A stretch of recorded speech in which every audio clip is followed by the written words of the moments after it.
So now here continue with the next topic, expansion of the British rule in India. British rule का कैसे expansion हुआ वो भी हम और भी आगे देखेंगे.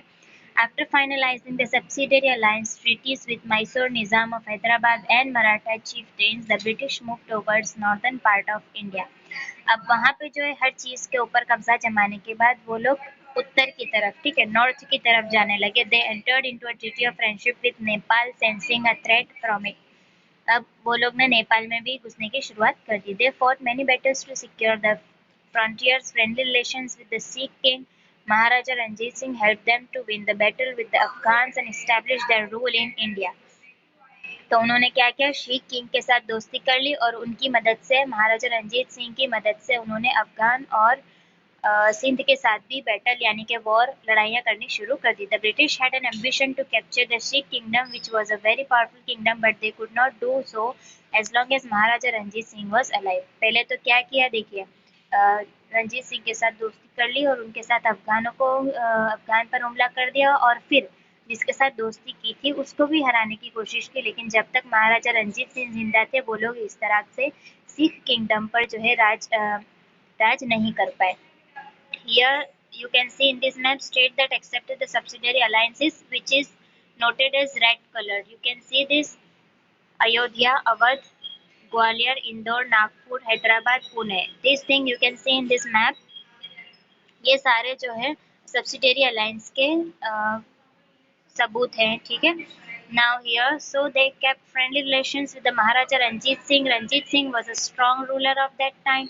उन्होंने वो उन लोग को पता चल गया, जैसा कि अगर हमें पता चल जाए कि अगर कोई पावरफुल है जिसके साथ हम झगड़ा नहीं कर सकते तो फिर उसके साथ क्या करते हैं, दोस्ती रख लेते हैं. Ranjit Singh was a strong ruler of that time और उस वक्त के जो सबसे ज़्यादा बहादुर राजा माने जाते थे तो वो रंजीत सिंह होते थे. He had set up a strong army with the help of European officers for the protection of his state. उन्होंने एक स्ट्रॉन्ग आर्मी जो है यूरोपियन ऑफिसर्स के मदद से जो एक स्ट्रॉन्ग आर्मी का पूरा प्रोटेक्शन बनाया हुआ था अपने राज्य के लिए. He had attend victories over many near by states और उन्होंने बहुत सारे राज्यों पर जीत हासिल की थी.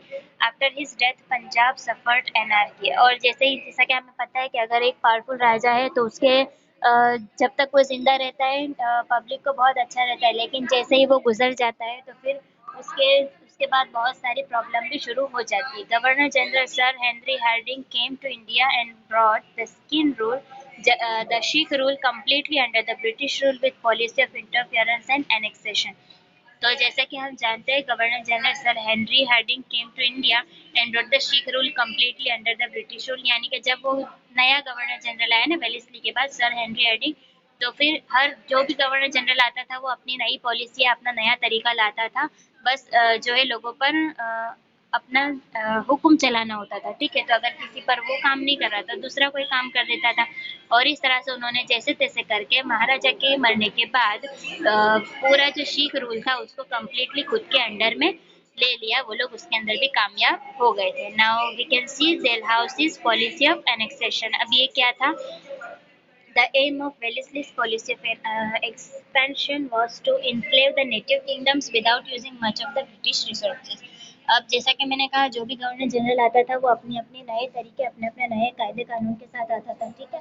तो इसने क्या बताया कि कैसे करके ये सारे राजाओं को अपना गुलाम बनाया जाए और हो सके उतना ब्रिटिश का कम पैसा और कम जो है नुकसान हुआ जाए, ठीक है. तो जैसे कि अगर हम कह सकते हैं कि कम पैसे में ज़्यादा नफ़ा मिले, वैसे वाली पॉलिसी जो है वो डेलहाउसी की थी. The states that accepted the subsidiary alliance consider the British as their friend. तो उन्होंने क्या किया कि जो भी सब्सिडियरी अलायंस को एक्सेप्ट कर लेता था तो उन्हें वो उसका दोस्त बना लेते थे. तो जिसने एक्सेप्ट नहीं किया होता था वो सीधा सीधा उनका दुश्मन हो गया, right. Eventually, in the absence of internal and external threat, they became irresponsible and their administration started deteriorating. The outcome of the conspiracy of the British was the anarchy in many princely states. The Indian rulers got trapped in it. उन्होंने जो है धीरे धीरे सबको अपने जाल में फंसाना शुरू कर दिया था. The British got an excuse to start interfering into the internal affair of these states on the pretext of putting an end to the anarchy. वो लोग क्या करते थे, धीरे धीरे पॉलिसी के नाम पर सबके अंदर घुस जाते थे और फिर सबके जो है खुद के जो पर्सनल मैटर्स होते थे उनके अंदर भी वो लोग जो है अपनी अपनी टांग अड़ा देते थे। They next many states under the same excuse thereafter Burma, जो कि आज म्यांमार कहलाता है, and regions of Punjab were also annexed. If the king died without a son his state was annexed. तो एनेक्सेशन का मतलब ये होता था कि कोई ऐसा राज्य है जिसका राजा है लेकिन उसका बेटा नहीं है, तो अब उसकी जो गद्दी है वो उसके बेटे को नहीं मिलेगी, यानी सीधे सीधे वो पूरा राज जो है ब्रिटिश के अंडर में चला जाएगा। तो ये पॉलिसी जो इस्तेमाल जो एक्सेप्ट कर लेता था, वो राजा के साथ ये लोग दोस्ती वाला जो है व्यवहार रखते थे, क्योंकि जब तक राजा है तब तक फिर तो सबको वो गुलामी बनाने वाले थे, ठीक है। In this way, Satara, Jhansi, Nagpur, etc. became the victims of policy of annexation. इसलिए ये सारे जो एरियाज थे वो एनेक्सेशन की पॉलिसी के अंडर में बेचारे आकर खत्म हो गए थे, ठीक है। Dalhousie aimed at helping the British traders to make huge profits from the trade of tea, coffee, and cotton by capturing the areas that produce these commodities on a large scale. Dalhousie को ये था कि tea coffee, चाय coffee और cotton यानी कि कपास, इसका हो सके उतना अच्छे से अच्छा जो है प्रोडक्शन हो सके, अच्छी खेती हो पाए और उससे जो है अच्छे से अच्छा नफा कमा सके, ठीक है।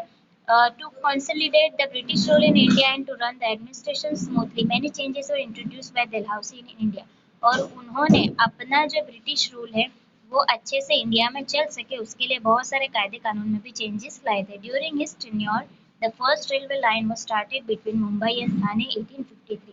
अब अगर माल सामान तो उगा लिया है लेकिन उसको एक जगह से दूसरी जगह तो ले जाना है, तो वो जो ट्रांसपोर्टेशन की जो सुविधा होने वाली थी वो उन्होंने मुंबई से थाने के बीच में लगाया। इसलिए इंडिया में आज हमें रेलवे लाइंस दिखती है अंग्रेजों की बदौलत।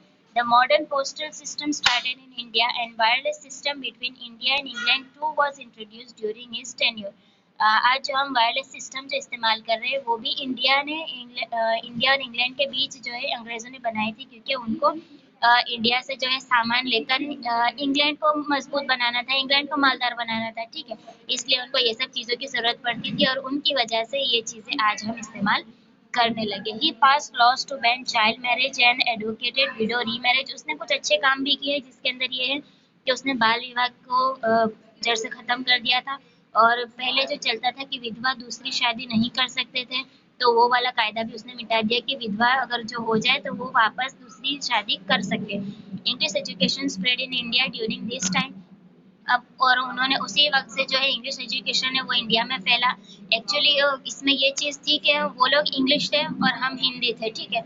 हम उनकी भाषा समझ सके इसलिए उन्होंने हमें इंग्लिश सिखाया और इस वजह से इंग्लिश एजुकेशन आज फैला हुआ है। लेकिन कोई बात नहीं, वो जो है ग्लोबल लैंग्वेज है, तो आज इंडिया में दूसरे नंबर पे सबसे ज़्यादा अगर बोले जाने वाली कोई लैंग्वेज है तो वो इंग्लिश है, ठीक है।